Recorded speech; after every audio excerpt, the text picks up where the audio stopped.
So, Heisenberg.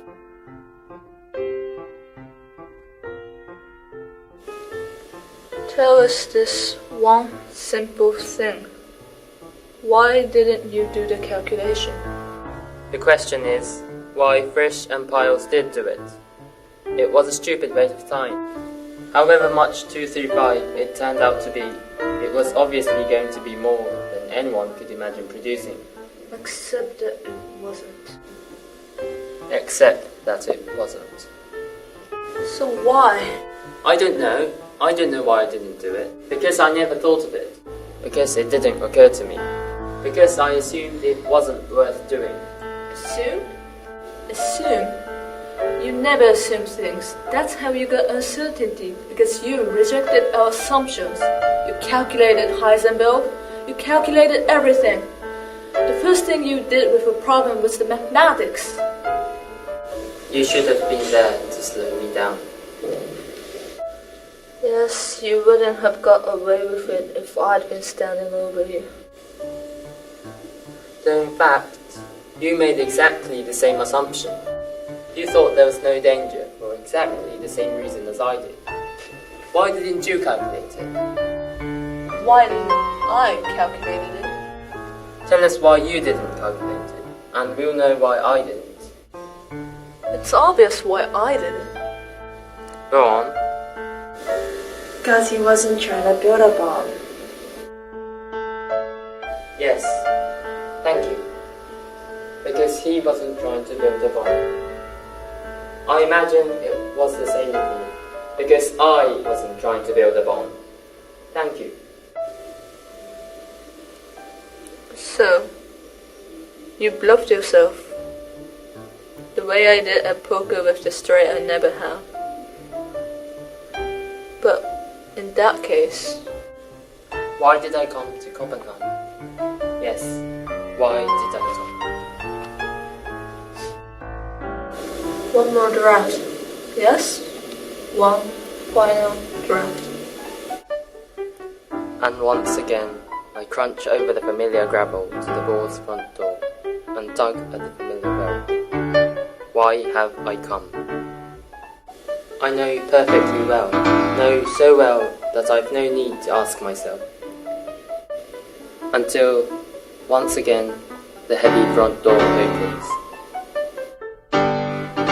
He stands on the doorstep, blinking in the sudden flood of light from the house. Until this instant, his thoughts have been everywhere and nowhere. Like unobserved particles, through all the slits in the diffraction grating simultaneously. Now they have to be observed and specified.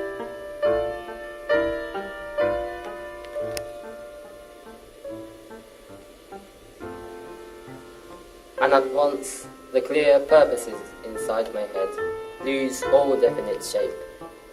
The light falls on them, and they scatter.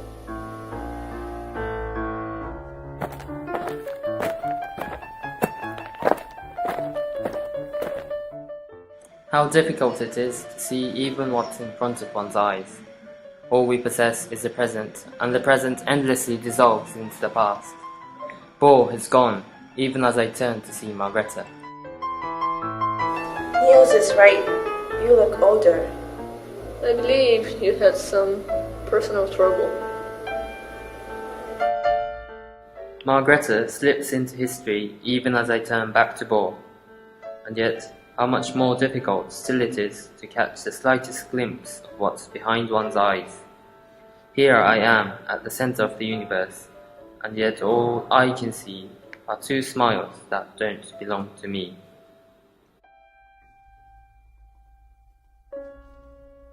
How is Elizabeth? How are the children? Very well. They send their love. I can feel a third smile in the room, very close to me. Could it be the one I suddenly see for a moment in the mirror there? And is the awkward stranger wearing it in any way connected with this presence that I can feel in the room? This all-enveloping, unobserved presence? I watch the two smiles in the room. one awkward and ingratiating, the other rapidly fading from incautious warmth to bare politeness. There's also a third smile in the room, I know, unchangeably courteous, I hope, and unchangeably guarded. You've managed to get some skiing? I glance at Margrethe, and for a moment I see what she can see, and I can't. Myself, and the smile vanishing from my face as poor Heisenberg blunders on. I look at the two of them looking at me, and for a moment I see the third person in the room as clearly as I see them, the importunate guest, stumbling from one crass and unwelcome thoughtfulness to the next. I look at him looking at me, anxiously, pleadingly, urging me back to the old days, and I see what he sees. And yes, now it comes. There's someone missing from the room. He sees me. He sees Margrethe. He doesn't see himself. 2,000 million people in the world, and the one who has to decide their fate is the only one who's always hidden from me. You suggested a stroll. You remember Elsinore? The darkness inside the human soul. And that we go, out under the autumn trees, through the blacked-out streets. Now there's no one in the world except Bohr and the invisible other. Who is he, this all-enveloping presence in the darkness? The flying particle wanders the darkness, no one knows where. It's here, it's there, it's everywhere and nowhere. With careful casualness, he begins to ask the question he's prepared. Does one, as a physicist, have the moral right to work on the practical exploitation of atomic energy? The Great Collision. I stop. He stops. This is how they work. He gazes at me, horrified. Now at last he knows where he is and what he's doing. He turns away. And even as the moment of collision begins, it's over. Already we are hurrying back towards the house. Already they're both flying away from each other into the darkness again. Our conversation's over. Our great partnership. All our friendship. And everything about him becomes as uncertain as it was before. And this, yes, a thought experiment.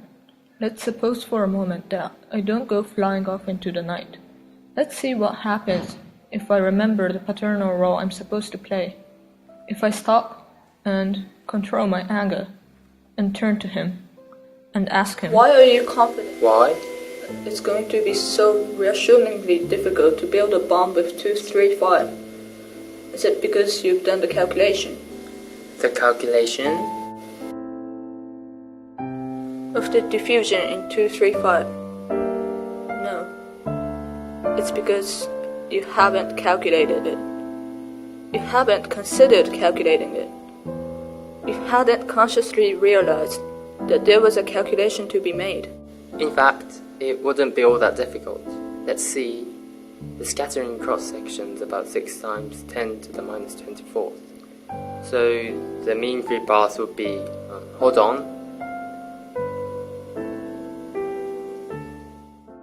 and suddenly a very different and very terrible new world begins to take shape.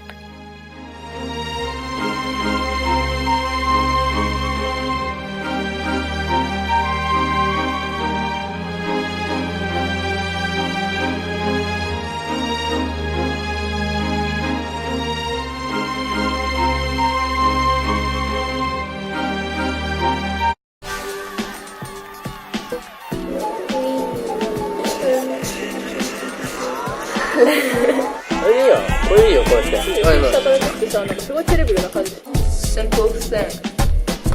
Why didn't you do the calculation?